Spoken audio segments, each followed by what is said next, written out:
দরকার আর 10% ধাক্কা দরকার, তাহলে সরকার গুলি খাইছে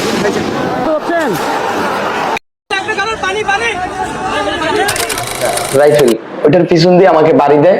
তো আমি যখন সরে যাই তখন বাড়িটা আমার এইখানে লাগে। এইখানে লাগার পরে এইটা কাইটা মানে দেখি মানে হাত পাতার সাথে সাথে দেখি রক্ত দিয়ে, তখনই আমরা চারোদিক দিয়ে শুধু গুলি, টিএসএল, গরম পানি, মানে অনেক ভয়ঙ্কর অবস্থায় পড়ে যাই তখন। শুধু সেদিন আমি দেখেছি মানুষের রক্ত কাহাকে বলে, মানুষের লাশ কাকে, গুলিকে গুলি করে পুলিশের গাড়িতে যখন পুড়ে ফেলানো হচ্ছিল, সেই পুলিশের গাড়ির লাশের গাড়িতে। আসসালামু আলাইকুম। জুলাই গণঅভ্যুত্থানে কি কি ঘটেছে এবং এই জুলাই গণঅভ্যুত্থানে যারা রাজপথে যে সকল বীর যোদ্ধারা আন্দোলন করেছে এবং সেই আন্দোলনে তাদের কি ভূমিকা রয়েছে সেটা আমরা জানতে আজকে আমাদের হয়েছেন রুবেল হোসেন। তিনি আশুলিয়া এলাকায় তিনি আন্দোলন সংগ্রাম করেছেন, সেই আন্দোলন সংগ্রামে তার ভূমিকা এবং বীরত্বের গল্প শুনবো আজকে। রুবেল হোসেন, কেমন আছেন আপনি? আসসালামু আলাইকুম। হ্যাঁ, আলহামদুলিল্লাহ, আল্লাহ পাকের দয়ায় অনেক ভালো আছি। কি ছিল আপনার আন্দোলন?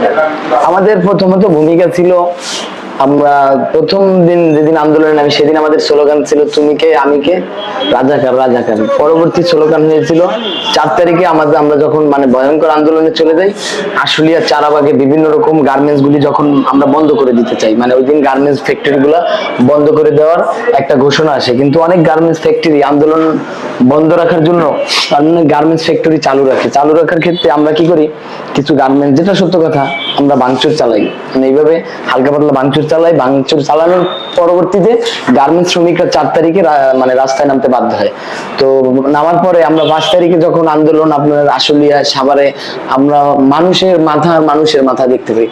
তো আশুলিয়াতে যখন হামলাটা হইলো, আমরা আসলে সত্য কথা কি, আমি বলতে না সবাই, আশুলিয়া পুলিশ বক্স ফাঁড়িটা যখন ভাঙচুর হয় তখন হ্যাঁ, তখন আমি অনেককে নিষেধ করছি ভাঙচুরের আসলে দরকার নাই।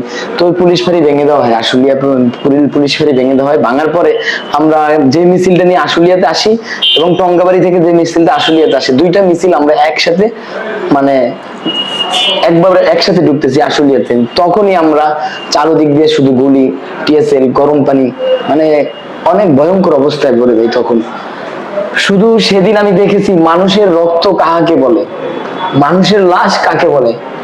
এইখান থেকে যখন আমরা আশুলিয়া যে লাশগুলিকে গুলি করে পুলিশের গাড়িতে যখন পুড়ে ফেলানো হচ্ছিল, সেই পুলিশের গাড়ির লাশের গাড়িতে আমি ছিলাম।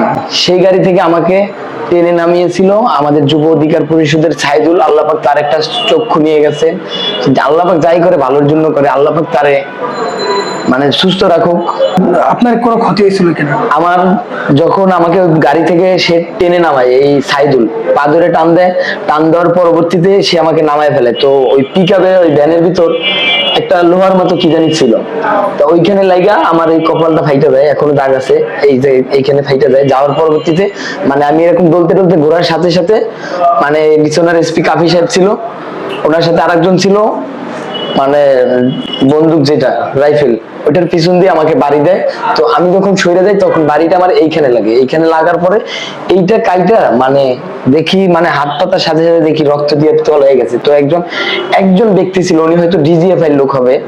ওই লোক আমাকে, আসলে সব পুলিশ প্রশাসন ডিজিএফআই এনেছে খারাপ না, আপনার দাঁতটা যে ভেঙে গেছে ওটা কি পুলিশের বন্দুক? হ্যাঁ, ওই রাইফেলের মানে পিছন দিয়ে যখন বাড়ি দিছিল, উনি বাড়ি দিতে চাইছিল মাথায়, তখন আমি এভাবে ঘোরার সাথে সাথে বাড়িটা আমার এইখানে লাগছে। এইখানে লাগার পরে এই থুতুটা আর এইটা ফেটে যায়। ফেটে যাওয়ার সাথে সাথে আমি হাতে দেখি, মানে হাত পেতে দেখি কি রক্ত মানে বালতির মতো পড়তেছে।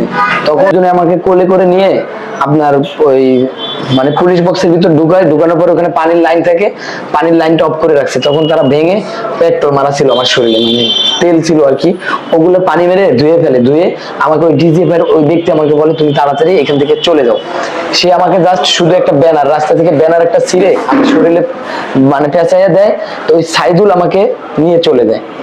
এইখানে আপনারা যে এই যে এত সংগ্রাম করলেন, এত সংগ্রাম করে আওয়ামী লীগ সরকার তাড়িয়ে এলেন ফ্যাসিস্ট সরকারকে, এখন আপনার কেমন বাংলাদেশ প্রত্যাশা করছেন? আমি এমন একটি বাংলাদেশ প্রত্যাশা করছিলাম, 71-এর যোদ্ধারা এই কোটার মাধ্যমেই তো শেখ হাসিনা 71-এ যারা দেশ স্বাধীন করছে, যুদ্ধ করছে, শেখ হাসিনা হোক এরশাদ সরকার হোক, অন্য বিভিন্ন যতগুলি সরকার ছিল, রাষ্ট্র চালাইছে, তাদেরকে তো বঞ্চিত করে নাই, করছে, এবং তাদেরকে বঞ্চিত করছে ঠিক আছে, কিন্তু কিছু পরিবারতান্ত্রিক লোকদেরকে 71-এর যোদ্ধা বানায় তাদেরকে কোটা বিভিন্ন সুযোগ সুবিধা দিত। বিকজ 5 তারিখের পরেও এই 24-এর যোদ্ধাদেরকে বঞ্চিত করে এখন পরিবারতান্ত্রিক হয়ে গেছে।